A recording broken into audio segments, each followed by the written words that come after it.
My husband brought home a pregnant woman. On our third wedding anniversary, at the dining table, Eleanor beamed. Our family finally has an heir. Chloe coyly leaned into Mike's arms. Softly spoken. Grace. I'm sorry. I didn't expect Mike and I would conceive on our first try. Mike held her tighter and commanded me. Chloe is weak during pregnancy. From now on, whatever she needs, you must be at her beck and call. I watched them, calmly picking up the wineglass in front of me, and splashed all the red wine onto Chloe's provocative face. My aim was precise and my intent harsh. Red wine streamed down Chloe's carefully made-up face, like ugly scars. She shrieked, her eyes wide with disbelief, then shrank weakly into Mike's arms. Grace, you're insane. Mike shot up, glaring at me, fumbling to pull out a tissue to wipe Chloe's face. Eleanor also reacted, yelling sharply, "This is outrageous. You barren hen. How dare you bully Chloe and the child in her belly?" I watched their chaos and ruckus, a cold smirk twisting my lips. My heart pounded furiously in my chest, not from pain, but from a long-suppressed rage that had finally found its release. An heir? My voice was low but clearly cut through Chloe's sobs and Eleanor's curses. Mike, have you forgotten? Last year's medical report showed that you were the one with low sperm count, the one with fertility issues. For a moment, the restaurant fell into a deathly silence. Eleanor's expression froze on her face. Mike's complexion turned instantly pale. Chloe's crying also caught in her throat, a flicker of imperceptible panic in her eyes. I put down my wineglass, picked up a napkin, and leisurely wiped the wine stain from my fingertips. So, this darling you brought home, and the heir in her belly, are you sure they're yours? Mike's eyes darted, and he roared with a clear lack of confidence. What nonsense are you spouting? Of course the child in Chloe's belly is mine. Oh really? I met his gaze, unyielding. Then let's wait until the child is born and get a paternity test. If it's yours, I'll sign the divorce papers immediately and leave empty-handed. If not, I paused, my gaze sweeping over Eleanor, whose face was ashen, and Chloe, whose eyes darted away, finally settling on Mike's face. I said, word for word, you, Mike, and you, Mom, everything you've done to me today, I will reclaim with interest. With that, I didn't spare them another glance. I turned, picked up my coat and handbag from the chair back, and walked straight to the door. Where are you going? Mike yelled frantically from behind me. I pulled open the door, turning back to give them a cold stare. This place is too filthy. I'm moving out. Also, Mike, just so you know, my assistant will deliver the divorce agreement to your office tomorrow. You, and the one in your arms, prepare to receive legal letters. I had just reached the foyer with my suitcase when Mike lunged forward, pressing down firmly on my luggage. You can't leave. His face was ashen, his tone forceful, imbued with a sense of shameless entitlement. Chloe just got pregnant and needs care. You are the mistress of this house. It's your responsibility. Eleanor also blocked the doorway, hands on her hips, chiming in. Exactly. You think you can take a hands-off approach? No way. Chloe is carrying our precious grandchild. If anything goes wrong, can you bear the responsibility? Chloe stood distantly in the living room, gently wiping the corners of her eyes with a wet wipe, feigning immense grievance bravely suppressed. I looked at the three faces before me, finding it utterly absurd. Responsibility? I scoffed, my gaze sharp as I turned to Mike. Is it my responsibility, as your legal wife, to care for the mistress carrying your child? Mike, where did you learn your law and morality? Mike choked on my question, his face darkening further. I tried to pull my suitcase back with force, but he gripped it even tighter. Let go. My voice turned cold. I won't. Mike practically roared. Grace, don't push your luck. You stay here now and take care of Chloe, and I can overlook what happened before. Otherwise what? I cut him off, abruptly releasing my grip on the suitcase. Mike stumbled backward from the momentum. I seized the chance to step forward, closing in on him, looking up into his astonished eyes. Otherwise you'll make me leave empty-handed? Have you forgotten? The down payment for this apartment you're living in came from my parents, and the property deed is solely in my name. Eleanor gasped. Mike's eyes were filled with absolute panic. I smiled faintly, a smile devoid of warmth. Do you need me to ask you to leave right now? Or would you like to experience what it's like to sleep on the street with your darling and her child of unknown paternity? You, Grace, how can you be so vicious? Eleanor shrieked. Vicious? I raised a hand to straighten Mike's collar, which had been askew from our struggle. My movements were gentle, but my tone was like ice. Mom, this is just the beginning. If you make my life difficult, I won't let you have an easy time either. Let's torment each other and see who breaks first. I pulled my suitcase again. This time, Mike didn't stop me. He looked like he'd been drained of all strength, staring blankly at me. I opened the door, and the sunlight streamed in, a bit dazzling. Oh, and one more thing. I turned back, casting a final glance at the pale-faced Chloe. Pregnant women need to keep a happy mood. Constant acting can easily upset the fetus. Take care of yourself. The door slammed shut behind me, completely sealing off that suffocating cage. On the third day after moving into the rental apartment, the doorbell rang. Through the peephole, I saw Mike and Chloe standing outside.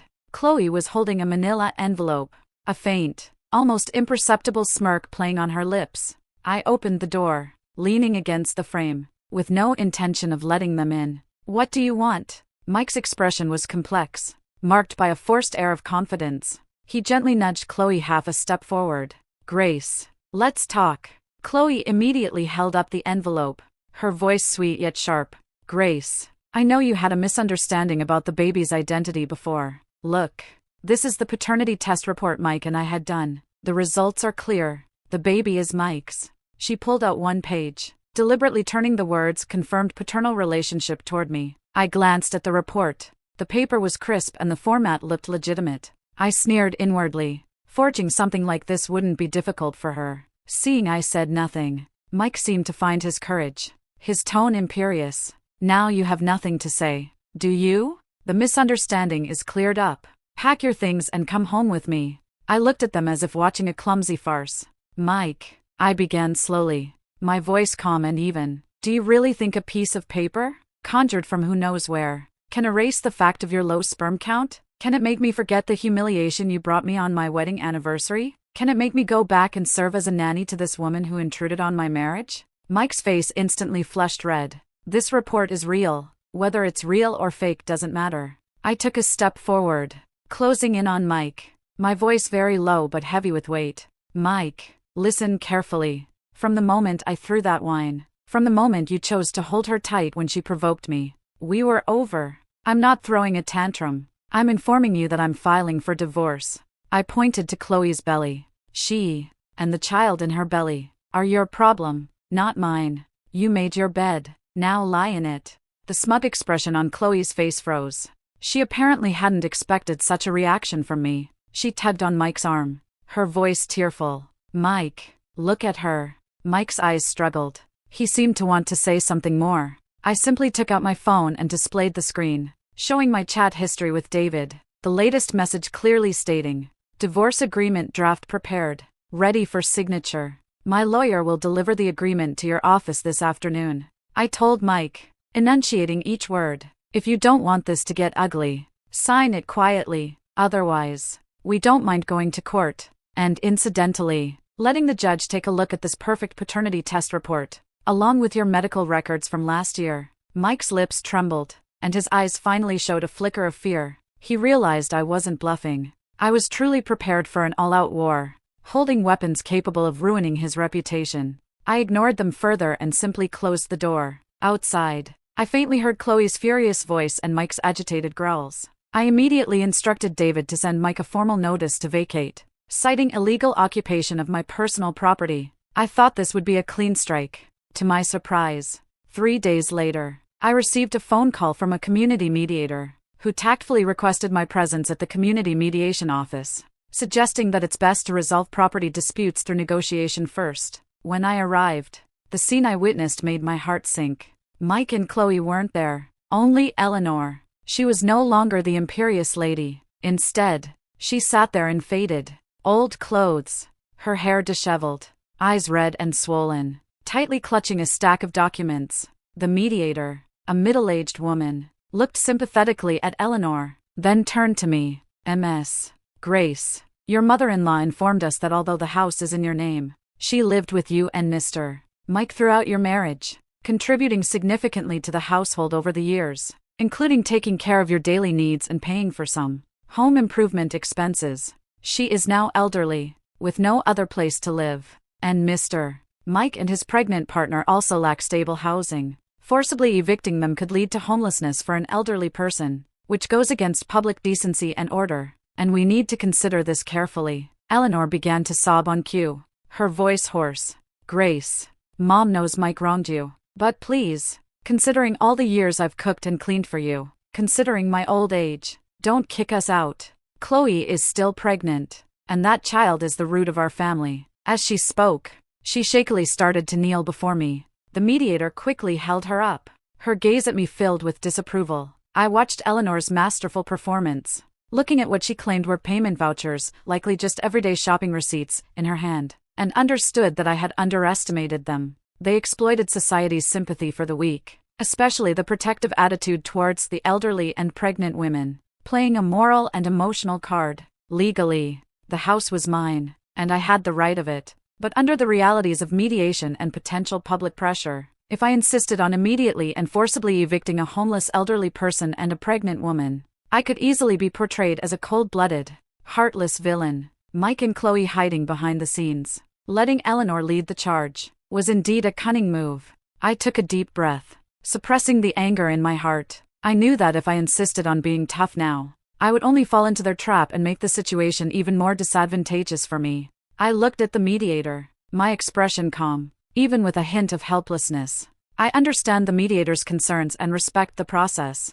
I'm not unreasonable. It's just that my ex-husband and his partner's actions have caused me extreme harm, and I cannot accept continuing to live under the same roof. Since has mentioned her reliance on this house for living and her contributions, I am willing to temporarily put aside the request for forced eviction. Eleanor's sobbing instantly ceased, a gleam of triumph flashing in her eyes. I changed tack and continued. However, the issue of residency rights must be clarified. I will file a formal divorce lawsuit and asset division with the court, which will explicitly seek to confirm the ownership of the property and resolve the residency issue. Until the court makes a judgment, they may temporarily reside there. But please note, this is only temporary. Furthermore, I do not wish to be subjected to any further harassment. The mediator visibly relaxed, feeling this constituted a temporary settlement. Eleanor also nodded repeatedly. As long as she wasn't immediately kicked out, she had won this round.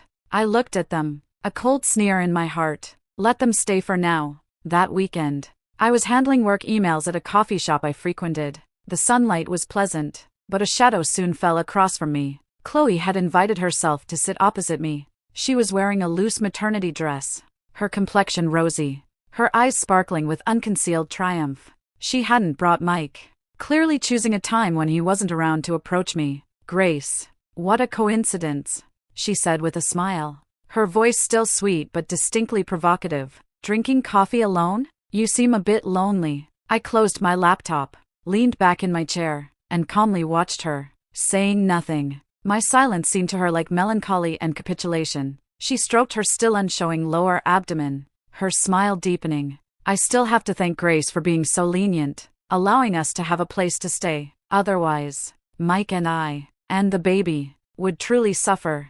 Oh, and Mom said she doesn't like the current decor at home and wants to redecorate the nursery according to the baby's needs.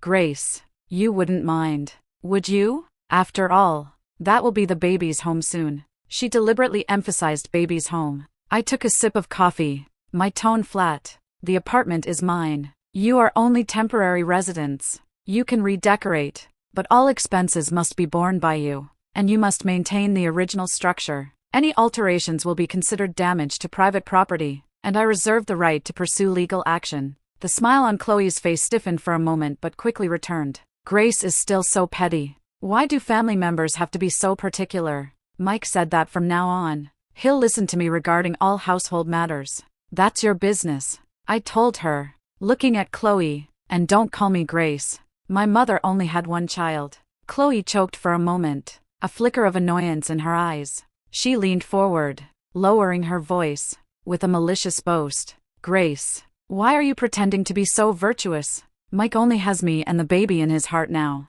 Do you know what he whispered to my belly last night before bed? He said this is his real home, his real family. Well, you're a thing of the past. My heart felt a prick, as if by a fine needle, but my face remained impassive. I knew she was trying to provoke me, waiting for me to lose my composure. I looked at her and suddenly smiled. A light smile that made Chloe freeze. Chloe, I said slowly, you've gone to such lengths, even resorting to forging a paternity test, just to tie down a man whose own fertility is questionable, and live in an apartment where your presence is neither legitimate nor honorable. Do you really think you've won? I picked up my phone, seemingly pressing a few buttons casually, but in reality, I had activated the recording function. What nonsense are you talking about? The test report is real, Chloe shrieked, like a cat whose tail had been stepped on, her voice suddenly rising and drawing glances from patrons at nearby tables. Oh really? I still smiled, my gaze on her lower abdomen. Then take good care of your pregnancy. After all, time will reveal everything. It's just that, when the truth comes out, I wonder if Mike and his mom will let you and this hard-won heir continue to live in that home? Chloe's face instantly paled somewhat. Her eyes darted, and she forced herself to say, You shouldn't be so alarmist. The baby and I are doing perfectly fine. I hope so. I dropped my smile, my gaze sharp as I looked at her. And let me remind you, next time you come to perform in front of me, remember to bring an admission fee. My time is very precious. With that, I picked up my laptop and bag, stood up, paid the bill, and left, without another glance at her. As I reached the door, I saw in the glass reflection that Chloe was still sitting there, her face alternating between green and white, completely devoid of her earlier triumph. The evening Chloe returned, my phone was bombarded with calls from Mike. I pressed the answer button, and his furious roar, loud enough to burst my eardrums, came from the other end. Grace, you vicious woman, what did you do to Chloe? She started bleeding when she got back. The doctor said she nearly miscarried. Did you put something in her coffee? Or did you say something malicious to provoke her? I'm telling you, if anything happens to that child, I will never let you off the hook. I waited for him to finish yelling before calmly speaking, my voice completely even. Mike, you need evidence when you make accusations. We met at a public coffee shop. There's surveillance. There are staff. Did I touch her food or drink? As for what I said, I paused, my tone laced with cold sarcasm. I merely wished her and her dubious test report to be forever bound. Did that provoke her? Then her mental fortitude can hardly support her ambitious provocations. You're still spouting nonsense. Mike's voice trembled with rage. The test report is real. If anything happens to Chloe and the child, it's all your fault. You must take responsibility. I demand you come to the hospital immediately, apologize to Chloe, and take charge of all her prenatal care. This is what you owe us. His shameless logic almost made me laugh. Mike, listen carefully, I stated, enunciating each word. First, her bleeding has nothing to do with me. I suggest you ask her if she was overly emotional, or if the fetus itself was unstable. Second, apologize? Impossible. Third, take responsibility? Even more impossible. My voice suddenly turned cold. You, and that woman who tried to hold everything hostage with a child, none of you have anything to do with me. Furthermore, I've recorded your threats just now. If you dare to harass me again with any baseless accusations, I won't hesitate to make this audio recording, along with your previous spectacular performances, public. Let everyone see just how spectacular your act truly is. A deathly silence fell on the other end of the line, broken only by Mike's heavy breathing. He probably hadn't expected me to be so unashamed and even more unyielding, ready to fight back. Grace, you're ruthless. He finally managed to squeeze out through gritted teeth after a long pause. Not as ruthless as you, I said, and hung up the phone. I thought they would temporarily lay down their arms and focus on nursing the pregnancy. To my surprise, less than 2 weeks have passed before a summons from the court and a copy of the complaint landed like a bomb in my rental apartment. Mike and Chloe had jointly sued me. The reason for the lawsuit wasn't divorce or property encroachment, but a loan contract dispute. The complaint alleged that during our marriage, to purchase and renovate the property under my name, Mike and his mother had lent me a substantial sum of money, totaling 1.5 million yuan, with an IOU as proof. Now they demanded I repay this loan and corresponding interest. I looked at the so-called IOU. My signature was conspicuously on it, the handwriting so skillfully imitated that even I could barely distinguish it at first glance. The loan date was cleverly set around the time we bought the apartment. This was utterly preposterous. The down payment for that apartment clearly came from my parents, and the renovation was handled entirely by me using my premarital savings. Mike had virtually no money at the time. and Eleanor had only offered advice. I immediately called Mike. As soon as the phone connected, I coldly challenged him. Mike, forging an IOU. Can you get any more shameless? Mike's voice on the other end was unusually calm, even carrying a hint of premeditated triumph. Grace, it's in black and white, and the signature is yours. The law speaks of evidence, doesn't it? Back when you were eager to buy the apartment, Mom and I lent you the money. Now we're asking for it back. It's perfectly legitimate. This is slander. It's fraud. My fingers trembled with anger. Call it what you will, Mike said lightly. Let's see what the courtroom reveals. Oh, and if the judgment comes down and you're unable to repay, that apartment, as your primary asset, will likely be seized and auctioned off. After all, debts always have to be paid. I instantly understood their ultimate goal. They didn't want the money. They wanted my apartment. Using a forged IOU, they planned to legitimately seize my property through legal channels. This way, they could not only continue living there but also completely kick me out. Chloe's soft voice chimed in from the background, with an undisguised boast. Mike, don't talk to her so much. The doctor told me to stay in a good mood. Once the apartment is transferred, our baby can grow up in its real home. The call ended, and I listened to the dial tone, a chill running through me. I had underestimated their shamelessness and cruelty. They were no longer content with just squatting in the apartment. They wanted to pull the rug out from under me and directly snatch it away. This strike was indeed precise and vicious. Forged IOUs, especially loans between spouses, can sometimes be difficult to fully clarify in legal practice. Even if it could eventually be proven false through handwriting analysis, the process would be long and mentally draining, and even a slight oversight could lead to me losing everything. My apartment, a part of my parents' hard work, my last fortress, was facing the danger of being breached from within by the enemy. Rage and a tremor of violation swept over me. They had crossed my line. While I was scrambling to prepare for the forged IOU lawsuit, Mike and Chloe unexpectedly showed up at my door. This time, there weren't just two of them. Mike was accompanied by a burly, ill-tempered man, seemingly in hired muscle. They directly blocked the entrance to my rental apartment, having clearly found my address. Grace, let's talk. Mike's tone was unequivocally firm. The man behind him stood with crossed arms, glaring fiercely at me. Chloe, her belly already noticeably protruding, stood beside Mike. The triumphant smile was gone from her face, replaced by a delicate vulnerability mixed with grievance and urgency. Grace, even if you hate me, you can't abandon the baby. I've been suffering from severe morning sickness lately, feeling unwell all over. Mom, referring to Eleanor, is too old to take care of me, and Mike has to work. Only you have the most experience. Please, come home, if only for the child's sake. I watched their charade coldly, my hand secretly reaching for the phone in my pocket, pressing the record button. Experience? Experience caring for my husband's pregnant mistress? I don't have it, and I don't intend to acquire it. Mike's face darkened, and he stepped forward, almost touching me. Grace, don't push your luck. If anything happens to Chloe and the child, it's all you're doing. I'm laying it out now. You must come back with us and take good care of Chloe until she gives birth. This is what you owe our Mike family. The burly man behind him also stepped forward in unison, creating an intense sense of intimidation. Oh, I met Mike's gaze, unflinching. What do I owe you? Do I owe you for bringing a pregnant woman home on my wedding anniversary? Do I owe you for forging an IOU to try and steal my apartment? Or do I owe you for bringing thugs to my door to threaten me now? My gaze swept over the burly man, finally settling on Chloe's belly. As for her and the child, their safety is your responsibility, not mine. Legally, morally, it has absolutely nothing to do with me. You, Mike raised his hand in anger, seemingly wanting to hit me, but ultimately restrained himself, biting back for some reason. He then lowered his voice, delivering a ruthless threat. Grace, don't think you can win just by going to court. I'm telling you,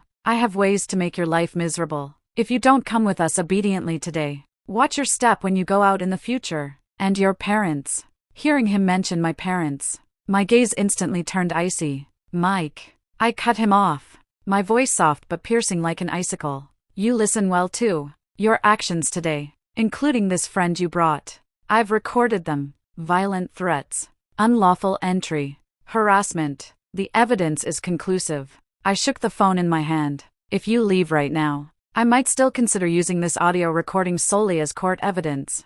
If you dare to take another step forward, or utter another word about my parents. I paused, my eyes sharp as knives. I promise you, within 10 minutes, this recording will be at the police station and on the phones of every relative and friend you know. I'd like to see how a prospective father, implicated in violence and threats, intends to fight for child custody or maintain his standing among his colleagues and friends. Mike and the burly man he brought both blanched. Chloe also pulled Mike's arm in a panic. They hadn't expected me to be so well prepared and so unyielding. Mike stared intently at me, his eyes filled with anger and resentment, but more so with apprehension. The aggressive arrogance he had brought, relying on violent intimidation, largely dissipated under my calm threat of the audio recording.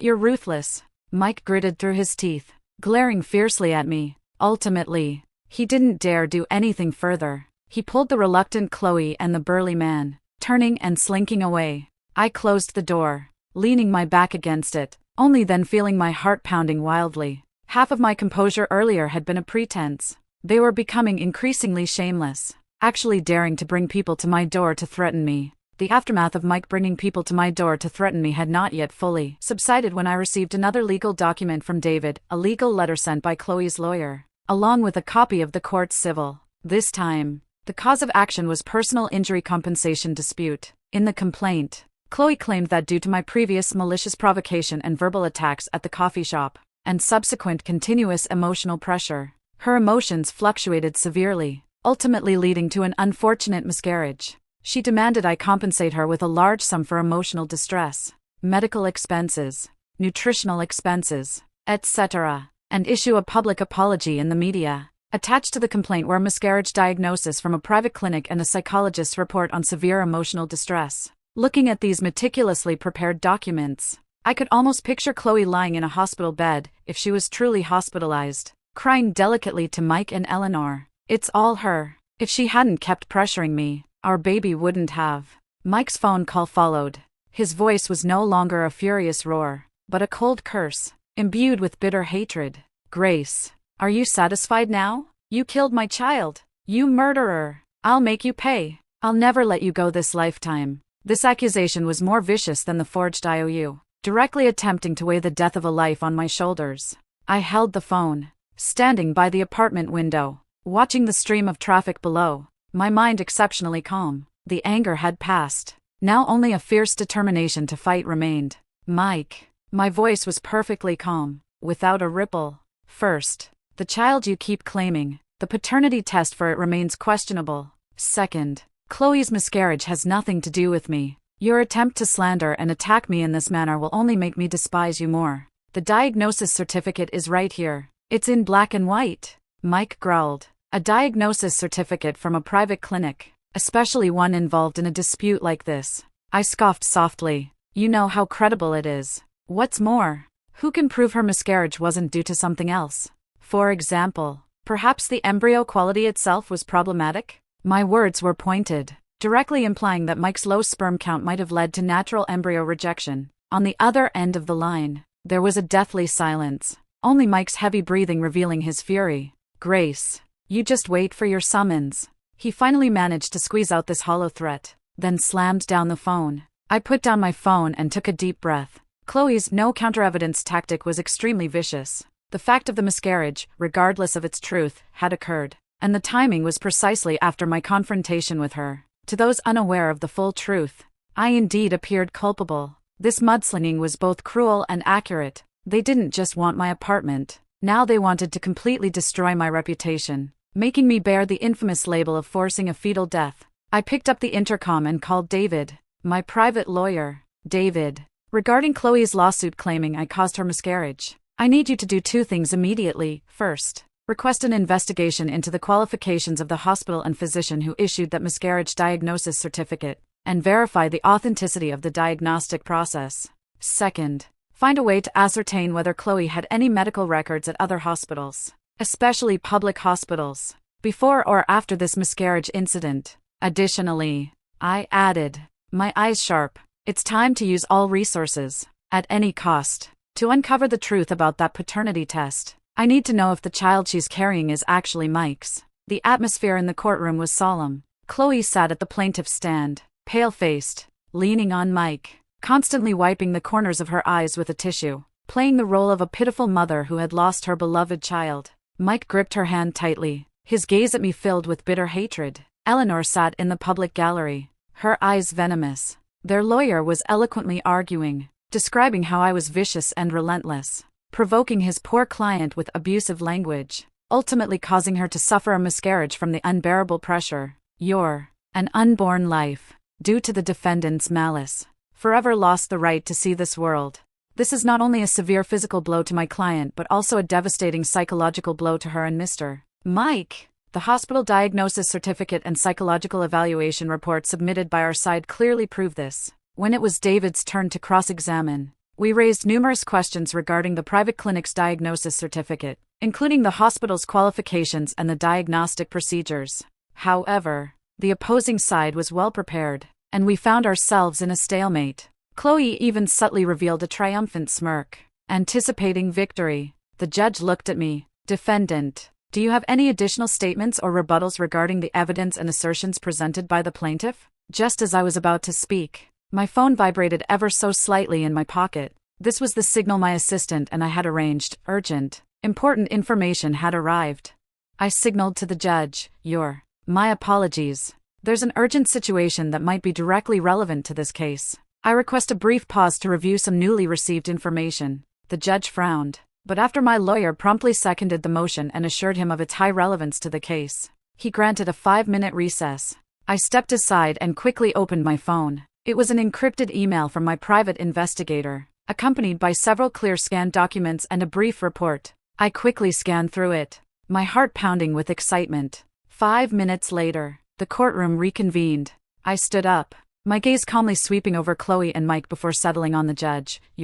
I have just received a crucial piece of evidence that conclusively proves the plaintiff, Ms. Chloe, was never pregnant, and the alleged miscarriage is nothing but a baseless accusation. The courtroom erupted in an uproar. You're lying. Chloe sprang to her feet, screaming, her face instantly drained of color. Mike stared at me in shock, then at Chloe, a look of profound doubt appearing in his eyes for the first time. Order! The judge slammed his gavel, then looked at me. Defendant, please present your evidence and state its source. Through my lawyer, I submitted the documents to the court clerk and began my statement. The first piece of evidence. I held up a clear copy of medical records. This is Ms. Chloe's medical record from the city's central hospital, gynecology department. During the period she claimed to be pregnant, the record shows that she visited the clinic during that timeframe for menstrual irregularities, and the doctor explicitly diagnosed her with endocrine imbalance and prescribed medication for regulation.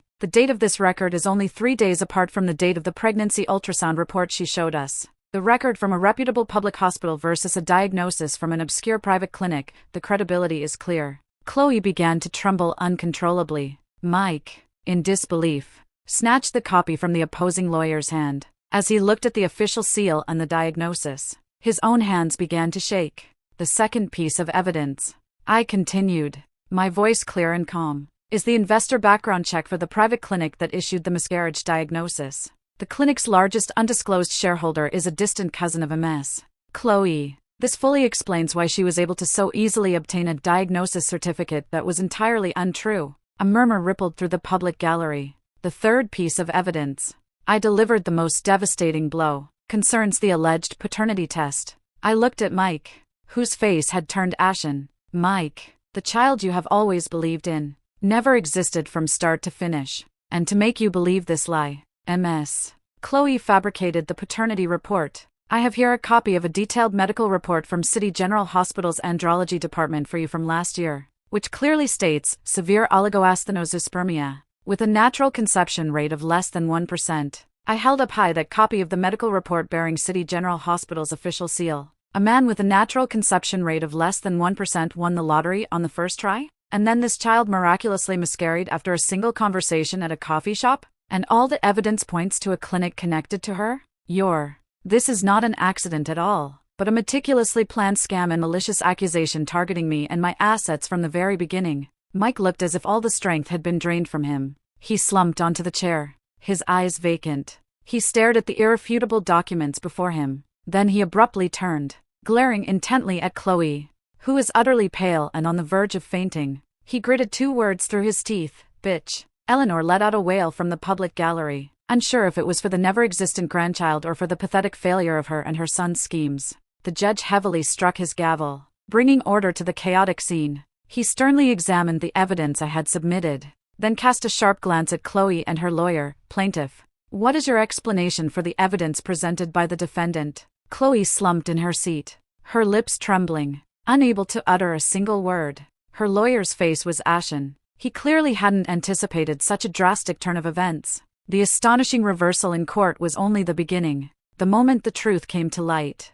Chloe's malicious accusation case crumbled. The judge dismissed all of her claims on the spot and severely reprimanded her for abusing the legal process and fabricating evidence. But this was far from the end. I returned from the courtroom to my lawyer's office, my face devoid of triumphant joy, replaced instead by a cold resolve. I issued clear instructions to my legal team, David, regarding Chloe's malicious accusation and framing. I want her to face criminal charges. Immediately file a private criminal complaint with the court. Also, concerning Mike. I paused, my tone growing colder. I want to file for divorce on the grounds that our marital bond is irrevocably broken, and he is guilty of multiple severe misconducts, including cohabiting with another person, fabricating enormous debts, and conspiring with others to falsely accuse his spouse. Regarding asset division, I demand that he leave empty-handed and pay substantial damages for emotional distress. Finally, regarding the apartment, I looked out the window. That place used to be my home. Now I only felt it was defiled. Immediately initiate legal proceedings, apply for compulsory enforcement, and set a deadline for them to vacate. If they refuse to comply, apply for forced eviction. My legal team was highly efficient. The criminal complaint and divorce petition were served to Mike and Chloe almost simultaneously. A few days later, my phone rang. It was Mike. His voice was no longer angry or threatening, but filled with despair and a hint of pleading. "Grace, do you really have to be so ruthless?" "Chloe, she already knows she made a mistake. Can't you drop the criminal complaint? She's still young." "Knows she made a mistake?" I cut him off, my voice utterly devoid of warmth. "She knows she made a mistake only after her lies were completely exposed. If I had lost today, would she have spared me? Would you have spared me?" "Mike, adults are responsible for their actions." "Then, what about the divorce settlement?" Mike's voice was strained. "For the sake of our marital bond of so many years." "Marital bond?" I almost scoffed. "The day you brought her home, the day you fabricated those promissory notes, the day you brought people to my door to threaten me, there was no marital bond left between us. Leaving empty-handed and paying damages for emotional distress are my bottom lines. There's no room for negotiation." A long silence followed on the other end, ending only with the dial tone. Then I received a tearful phone call from Eleanor, her voice aged and distraught. "Grace, Mom was wrong." Mom was muddled. "Please let Mike off the hook. We don't want the apartment anymore. Okay? Can you drop the lawsuit? That is just a jinx. Mike has already kicked her out." "Mom," I addressed her calmly, yet with a distinct detachment. "Things have progressed too far for a simple I was wrong to undo them. The law will deliver a just verdict. As for Chloe, she may be a jinx, but you are the ones who personally invited that jinx into your home." I hung up the phone and blocked their numbers. All the clamor and entanglement ended there. Subsequent events unfolded as if fast-forwarded, with overwhelming evidence of malicious accusation and framing. Chloe was approved for arrest by the prosecutor's office, awaiting legal judgment. The divorce judgment soon followed. Given significant misconduct, the court largely supported my demands. He almost left empty-handed and was ordered to pay me a substantial sum for emotional distress. After I applied for compulsory enforcement, Mike and Eleanor awkwardly packed their belongings and moved out of the apartment under the supervision of court bailiffs. I stood outside the window, watching them leave. My heart was calm, devoid of vengeful satisfaction, feeling only a profound sense of liberation. The entire charade had finally ended. I stood in the empty apartment that was now back in my possession. Sunlight streamed through the clean glass windows, dispelling the past gloom. Everything from the past felt like a nightmare. Now, the dream was over. I listed this apartment for sale, completely parting ways with that unbearable past. With the money from selling the apartment and the assets acquired from the divorce, I founded my own design studio. I poured all my energy into it, using hard work and achievements to heal past wounds and rebuild my self-worth and confidence. One evening a year later, I finished the studio's weekly meeting. Employees gradually left, and outside, city lights twinkled on. I stood alone by the floor-to-ceiling window, gazing down at the city's glittering panorama. This was the penthouse apartment I had bought with the money from selling the old apartment, combined with my own savings. It offered expansive views and was decorated entirely to my taste. My phone screen lit up. It was a long text message from an unknown number. From Mike. In the message, he rambled incoherently, apologizing, recounting how Chloe had deceived him, regretting losing me. He mentioned Chloe had been sentenced. His mother had consequently fell gravely ill and never recovered, and his work was not going well. His life was a mess. The words were filled with remorse and destitution. I read it calmly, didn't reply, simply deleted the message, and blocked the number. The ghosts of the past could no longer disturb me in the slightest. I turned and walked to the liquor cabinet. Instead of the red wine that symbolized past suppression, I poured myself a clear gin, added ice, and garnished it with a slice of lime. The cool, crisp liquid slid down my throat, bringing a sense of clarity and independent invigoration. The doorbell rang. I was a little surprised. Visitors were rare at this hour. Through the video intercom, I saw a familiar yet somewhat unfamiliar figure downstairs. It was Daniel, a renowned architectural photographer I had collaborated with before, someone who greatly admired my design philosophy. He seemed to be holding a thick photography collection. I pressed the talk button. Mr. Daniel? The person downstairs looked up, gave a clean smile to the camera, and held up the booklet in his hand. Ms. Grace, forgive my intrusion. I just got the final photos from our last collaborative project, and a few of them are particularly stunning. I was eager to show you. By the way, have you had dinner yet? I know a great new fusion cuisine restaurant nearby. His eyes were frank and sincere, showing appreciation for a fellow professional, without a trace of pity or curiosity about my past. I paused for a moment, looking at the bright eyes on the screen, then glanced back at my apartment, filled with my personal touch and no longer requiring compromise with anyone, and the wineglass in my hand, symbolizing new beginnings. A moment later, I spoke into the intercom, my tone light and natural. All right, please wait a moment. I'll be right down. I put down my wineglass, picked up my coat and keys, didn't fuss much, just tidied my hair, and headed for the door. As I opened the door, the warm hallway light flooded in. I knew that outside awaited new scenery and new people, and I was ready. Thank you for watching this video. If you have any thoughts about this story, feel free to share them in the comments section. Here is Roses and Love, sharing stories about marriage and women every day. See you tomorrow.